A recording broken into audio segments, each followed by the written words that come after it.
कक्षा 12 के प्रिय बच्चों, आज हम लोग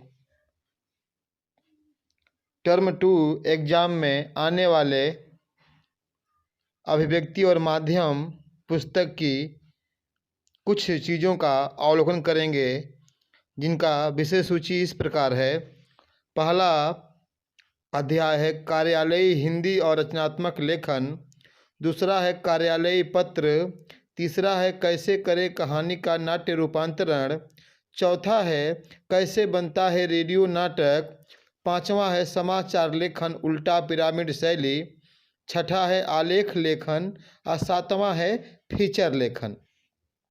तो जिसमें आज हम टॉपिक पढ़ेंगे कार्यालयी हिंदी और रचनात्मक लेखन। इससे पहले हम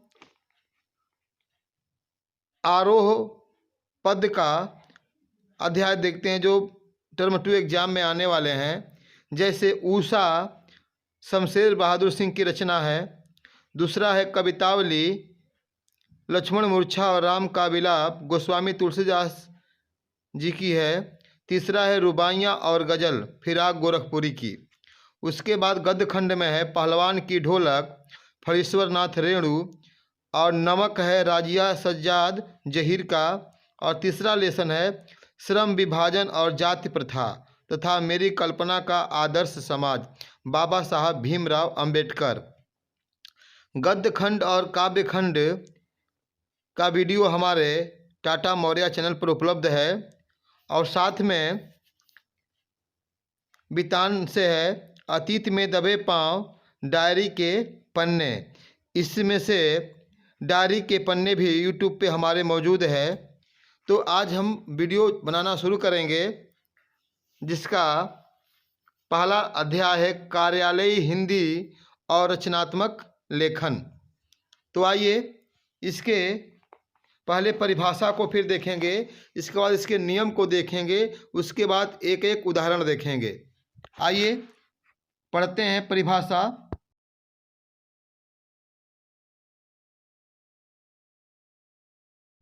परिभाषा है नए और अप्रत्याशित कम समय में अपने विचारों को संकलित कर उन्हें सुंदर और सुघड़ ढंग से अभिव्यक्त करना ही नए और अप्रत्याशित विषयों पर लेखन कहलाता है।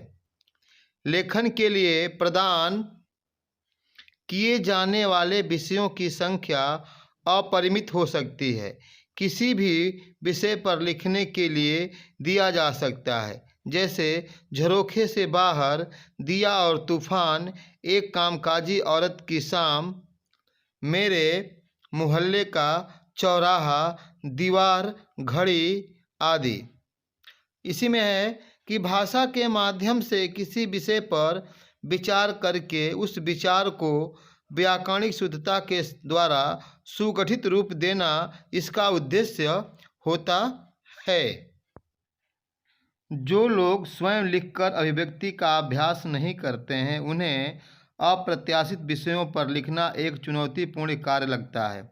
हम लोग दूसरों के द्वारा तैयार किए हुए विषयों को प्रस्तुत कर देते हैं, क्योंकि रटने की आदत हमें अभ्यास ही नहीं करने देती है। मौलिक प्रयास एवं अभ्यास को बाधित करने वाली यह निर्भरता हमारे अंदर लिखित अभिव्यक्ति की क्षमता का विकास नहीं होने देती है। इसलिए यह अति आवश्यक है कि हमें निबंध के परंपरागत विषयों के अतिरिक्त नए विषयों पर लिखने का अभ्यास करना चाहिए। आइए अब इसके नियम पढ़ते हैं कि नए एवं अप्रत्याशित विषयों पर लेखन हेतु ध्यान देने योग्य कौन कौन सी बातें हैं। नियम नंबर 1, किसी भी विषय पर लिखने से पूर्व अपने मन में उस विषय से संबंधित उठने वाले विचारों को कुछ देर रुककर एक रूपरेखा प्रदान करें। उसके पश्चात ही शानदार ढंग से अपने विषय की शुरुआत करें। दूसरा है विषय को आरंभ करने के साथ ही उस विषय को किस प्रकार आगे बढ़ाया जाए, यह मस्तिष्क में भी पहले से होना आवश्यक है। आइए तीसरे नियम की तरफ बढ़ते हैं। तीसरा नियम है जिस विषय पर लिखा जा रहा है उस विषय से जुड़े अन्य तथ्यों की जानकारी होना भी बहुत आवश्यक है। सुसंबद्धता किसी भी लेखन का बुनियादी तत्व होता है। चौथा है सुबद्धता के साथ साथ विषय से जुड़ी बातों का सुसंगत होना भी जरूरी होता है। अतः किसी भी विषय पर लिखते हुए दो बातों का आपस में जुड़े होने के साथ साथ उनमें तालमेल होना भी आवश्यक होता है।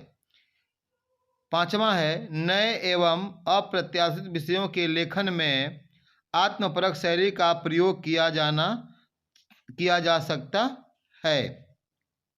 आगे बढ़ते हैं इसी कड़ी में।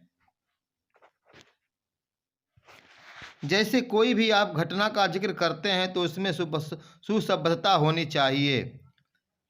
जैसे यद्यपि निबंधों और अन्य आलेखों में भी शैली का प्रयोग लगभग वर्जित होता है, किंतु नए विषय पर लेखन में शैली के प्रयोग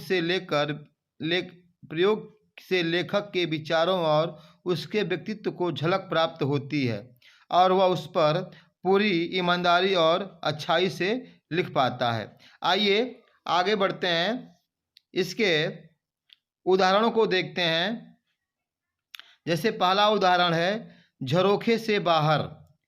झरोखा भीतर से बाहर की ओर झांकने का माध्यम और बाहर से भीतर देखने का रास्ता है। हमारी आँखें भी झरोखा ही है। ये मन मस्तिष्क को संसार से और संसार को मन मस्तिष्क से जोड़ने का माध्यम मन रूपी झरोखे से किसी भक्त को संसार के कण कण में बसने वाले ईश्वर के दर्शन होते हैं, तो मन रूपी झरोखे से ही किसी डाकू लुटेरे को किसी धनी सेठ की धन आदि चीज़ों को बरकरार रखता है।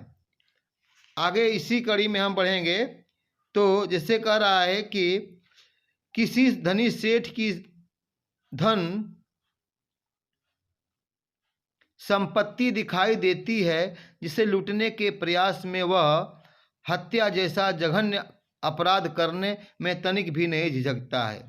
झरोखा स्वयं कितना छोटा सा होता है, पर उसके सामने बसने वाला संसार कितना व्यापक है, जिसे देख तन मन की भूख जाग जाती है और कभी भी शांत नहीं होती और वह अधिक से अधिक अपराध करता जाता है और उसकी जिंदगी वीरान हो जाती है।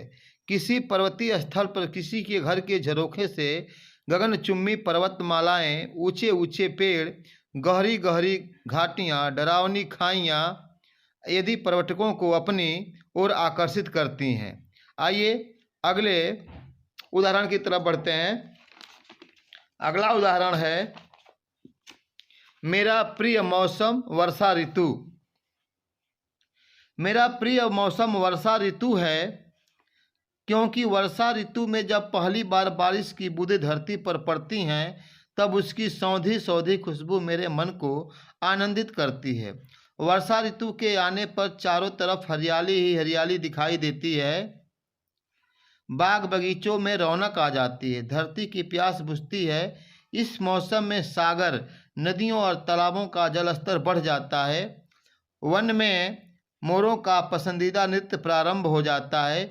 किसानों और वनस्पतियों के लिए यह मौसम वरदान सिद्ध होता है क्योंकि किसानों को इस समय खेती में लाभ मिलता है। वर्षा ऋतु के समय में हरी भरी धरती और बादलों के आसमान में छा जाने का बहुत सुंदर मनोरम लगता है। इस मौसम में गर्मी से झुलसते जीवों को शांति मिलती है। तब बारिश हो रही होती है, तब हम सभी पकौड़े और चाय पीना पसंद करते हैं। यह मौसम के मन को आनंदित करता है।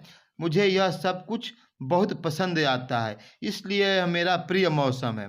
इस मौसम में सारे पेड़ पौधे के अंदर नई नई पत्तियों का उद्गार हो जाता है और सब में फूल आ जाते हैं और पूरा वातावरण भौरों के गुंजार से महकने लगता है।